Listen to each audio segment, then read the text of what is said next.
তো প্রথম প্রতিক্রিয়াটা দিবেন আমাদের সংবাদ মাধ্যমে, কি কেমন লাগছে ক্যান্ডিডেট হয়ে রাজগঞ্জ বিধানসভার ক্ষেত্রে কি বলবেন? না, সে তো খুব ভালোই লাগছে, খুব আনন্দ লাগছে।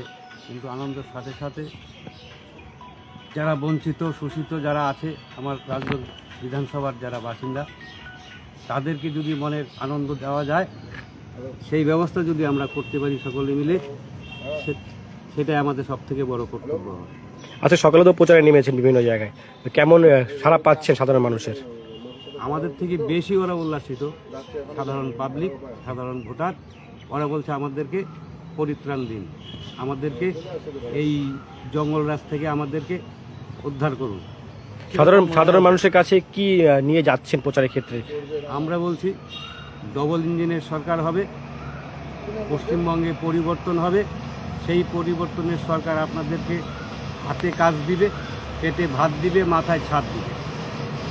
আজকে একটা দেখা গেল রাজগঞ্জ বিধানসভার ক্ষেত্রে যে একটা প্রার্থী নিয়ে একটা আপনাদের দলের কর্মীদের একটা ক্ষোভ বিক্ষোভ দেখা গেল, সেই বিষয়টা নিয়ে কি বলবেন?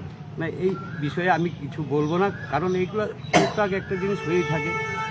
এটা আমরা বেশি একটা দলের তরফ থেকে আমরা এটাকে বেশি আমল দিচ্ছি না বা গুরুত্বও দিচ্ছি না। তাদের সাথে কি আলোচনা করছেন বা করবেন, কথা হয়েছে কোনো?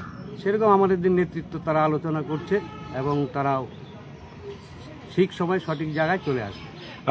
আপনার এই বিধানসভার ক্ষেত্রে আপনাদের প্রতিদ্বন্দ্বী কাকে মনে করছেন? বিভিন্ন দল তো এখানে প্রার্থী দিয়েছে, হ্যাঁ, সেক্ষেত্রে লড়াইটা কার সাথে হবে বা কিভাবে হবে কি মনে করছেন? আমরা আশা করি আমাদের সাথে কারো লড়াই হবে না, আমরাই 1 নম্বরে থাকবো। যারা আছে পিছনে কে 2 নম্বর কে 3 নম্বর হবে সেটা আমরা এই মুহূর্তে বলা মুশকিল।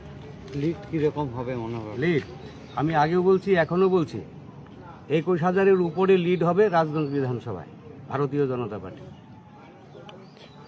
ধন্যবাদ। আজকে আপনার এলাকায় প্রার্থী এসে প্রচারে কি বলবেন বিষয়টা নিয়ে?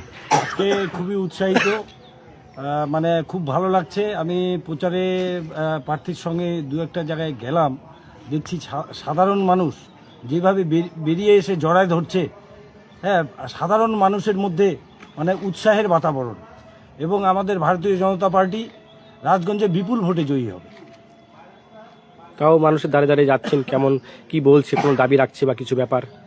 মানুষ চায় না এখানে, আমরা জানি এখানে যে পশ্চিমবঙ্গে যে জঙ্গলরাজ এবং গুন্ডারাজ, এবার এখানে যে প্রতিদ্বন্দ্বী আমাদের হয়েছে, বিশেষ করে আমার মনে হয় তৃণমূল বোধহয় 2 নম্বরে কি 3 নম্বরে থাকবে বলা মুশকিল, আমরা 1 নম্বরে থাকবো।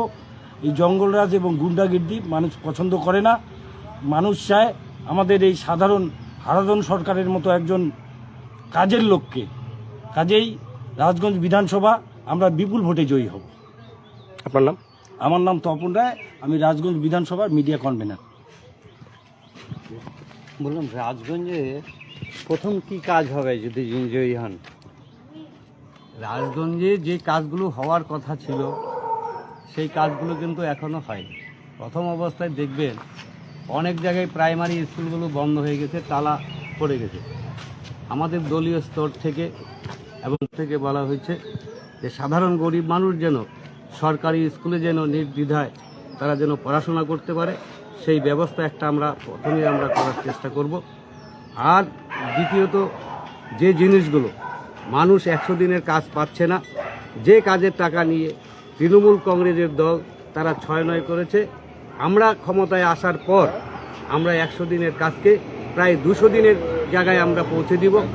আরেকটা কথা, যারা প্রধানমন্ত্রী আবাস যোজনার ঘর যারা তছনছ করলো এবং যারা লুটপাট করে খেলো, সেই প্রধানমন্ত্রী আবাস যোজনার ঘর আমরা 3,65,000 টাকার ঘর প্রতিটা গরিব মানুষ পাবে, সেই ব্যবস্থা আমরা করব।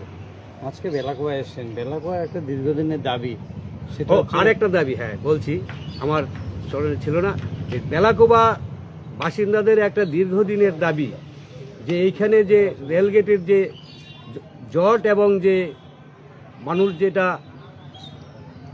মানে ভুক্তভোগী, সেটার জন্য আমাদের এমপি মাননীয় জয়ন্ত কুমার রায় বারংবার চেষ্টা করেছেন, কিন্তু দুঃখের বিষয় এই পশ্চিমবঙ্গ সরকার এখানে যে জমি অধিগ্রহণ করে দিবে তার কিন্তু কোনো ব্যবস্থা করছেন না। বারংবার বলার পরেও, বারংবার ওদেরকে চিঠি দেওয়ার পরেও ওরা সেই কোনো ব্যবস্থা করেন। কিন্তু আমরা বলছি এই 2 মাস পরে যে পরিবর্তন হবে পরিবর্তনের সরকার, ডবল ইঞ্জিনের সরকার এই বেলাকুবাবাসীদের একটা যে কি বলে ওভারব্রিজ করার যে ব্যবস্থা, সেই ব্যবস্থা কিন্তু গ্রহণ করবে।